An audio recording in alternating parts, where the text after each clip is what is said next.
नमस्कार दोस्तों, मैं विशाखा शर्मा एग्ज़ाम घाट के प्लेटफ़ॉर्म पर एक बार फिर से आप सबका स्वागत करती हूँ।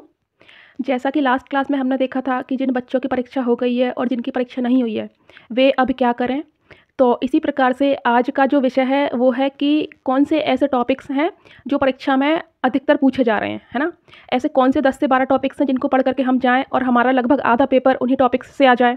तो ये सबके लिए बेनिफिशियल रहेगा, जिनकी भी अभी परीक्षाएँ नहीं हुई हैं, वे लोग तो इन टॉपिक्स को देखकर ही जाएँ। इसके साथ ही हम कट ऑफ पर भी कुछ चर्चा करेंगे और कुछ दूसरी बातें करेंगे। तो सबसे पहले मैं कुछ ऐसे टॉपिक्स बताना चाहूँगी जो बहुत महत्वपूर्ण हैं। आप सबसे पहले इस चैनल में भी आपके लिए अलग से स्कीम्स डाली गई हैं एक-एक विभाग की, तो वो सारी स्कीम्स को बहुत अच्छे से देख कर जाइए। आप अगर आपके पास 2 से 3 दिन का समय है तब भी आप उनको बहुत अच्छे से देख सकते हैं। बहुत इतना ज़्यादा भी मटेरियल नहीं है कि आप वो मतलब 2 से 3 दिन में देख ना पाएँ, ठीक है? तो सबसे पहले स्कीम्स देखिए। दूसरी चीज़ है ICDS, है ना? Integrated child development scheme. जो पूरा आंगनवाड़ी का जो भी सिस्टम है वो उसी स्कीम पर बेस्ड है, तो आप ICDS को पूरा अच्छे से प्रिपेयर करके जाइए। तीसरी चीज़ है आपके लिए वैक्सीनेशन। चौथी चीज़ है जो आपके जो मैक्रो और माइक्रो न्यूट्रिएंट्स होते हैं और उनसे होने वाली जो बीमारियाँ होती हैं, वे बात है। आप मैथ्स में जो बिल्कुल बेसिक्स मैथ्स होती है, जैसे कि सिंपल इंटरेस्ट है, मतलब साधारण ब्याज है, चक्रवृद्धि ब्याज है, जिसे कंपाउंड इंटरेस्ट कहते हैं, तो ये सारी चीज़ें बहुत अच्छे से करके जाइए। मैथ्स में सरल सरल चीज़ें आ रही हैं, परसेंटेज से, प्रॉफिट लॉस से, यहाँ से प्रश्न आ रहे हैं, बहुत आसान आसान प्रश्न आ रहे हैं, है ना? नेक्स्ट जो अगर बात मैं कहूँ कि आपको पंचवर्षीय योजना एक बार पढ़ करके जाइए, वहाँ से आपके लिए प्रश्न बन ही रहे हैं।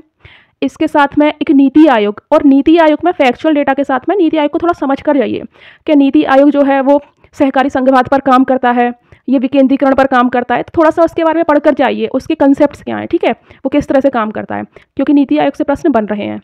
इसके साथ में आप बीमारियाँ थोड़ा सा रिवाइज करके जाइए।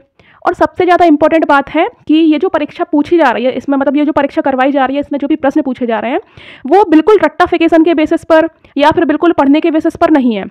आप एक जनरल आइडिया, जनरल ऑब्जर्व करके परीक्षा को, पेपर को, पूरा हर एक प्रश्न को अगर आप थोड़ा सा दिमाग खोलकर पेपर को सॉल्व करेंगे तो आप कुछ अच्छा स्कोर कर पाएंगे। मैंने काफ़ी सारे लोगों से बातचीत की है, सबका यही आंसर था कि पेपर बहुत सामान्य पूछा जा रहा है, सामान्य समझ पर बेस्ड पेपर है। आप अगर कॉम्प्रीहेंशन भी पढ़ेंगे, जो गद्यांश आता है वो भी सामान्य समझ पर बेस्ड ही आ रहा है। इसके साथ में आपको कुछ केस स्टडी बेस्ड क्वेश्चन भी मिल रहे हैं 2-4, है ना?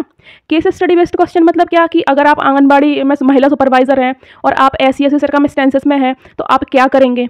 तो ये चीज़ें थोड़ा सा ध्यान से वहाँ पर पेपर के हॉल में, मतलब पेपर हॉल में जब आप बैठे हैं सिस्टम पर, तो इनको थोड़ा सा धीरे से आराम से पढ़िए। 1 से 2 बार प्रश्न को पढ़ना है, उसके बाद फिर ऑप्शंस पढ़ना है, उसके बाद हमको आंसर लगाना है। तो ये कुछ बातें थी। इसके साथ कुछ और इंपॉर्टेंट टॉपिक्स की बात करें तो जो बाल विकास वाले टॉपिक में मैंने आपको कुछ थिंकर्स करवाए हैं, है ना? मतलब कुछ मनोवैज्ञानिक करवाए हैं, बाइगॉट्स्की है, कोलबर्ग है, तो वहाँ से भी प्रश्न बनता ही बनता है। वो भी चीज़ें आप 1 से 2 बार देख कर जाइए। तो इस तरह से हमने चर्चा की कि कौन से टॉपिक्स जो हैं वो महत्वपूर्ण हैं। अब हम आते हैं अपने एक मुद्दा ये है कि, मतलब मुद्दा नहीं है, एक अच्छी बात है हमारे लिए, पॉजिटिव रिस्पांस है कि काफ़ी सारे बच्चों के ऐसे कमेंट्स भी आए हैं कि मैम हमने आपके चैनल से पढ़ा और इसके बाद हमारा काफ़ी अच्छा स्कोर गया।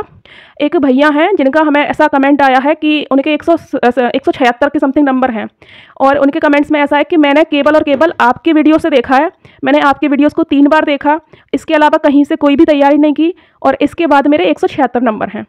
तो ये इस तरह का जो पॉजिटिव रिस्पांस हमें मिला है, इसके लिए हम बहुत थैंकफुल हैं आप सबके, और आपसे उम्मीद की जाती है कि आप कमेंट्स के माध्यम से हमें समय समय पर रिस्पांस दें। आपका जो रिस्पांस है उससे हमारा क्या होगा, जो चैनल में और हमारी जो प्रोसेस है, जो हमारा काम है वो और शार्प होगा, है ना? हम और बेहतर तरीके से चीज़ों को लाएंगे आपके लिए। इसके अलावा रही बात कट ऑफ की, तो कट ऑफ अभी डिक्लेयर करना कुछ भी ऐसा कि इतना कट ऑफ जा सकता है, उतना कट ऑफ जा सकता है, तो वो चीज़ें क्लियर है ही नहीं। अभी 14 अप्रैल तक, 14 से 15 अप्रैल तक शायद से एग्ज़ाम चलेगी। उस एग्ज़ाम के बाद बहुत सारी चीज़ों को एनालिसिस करने के बाद आपके लिए एक सटीक कट ऑफ की घोषणा की जाएगी इस चैनल के माध्यम से भी कि कितना कट ऑफ जा सकता है। तो आप लगातार चैनल से जुड़े रहें। धन्यवाद।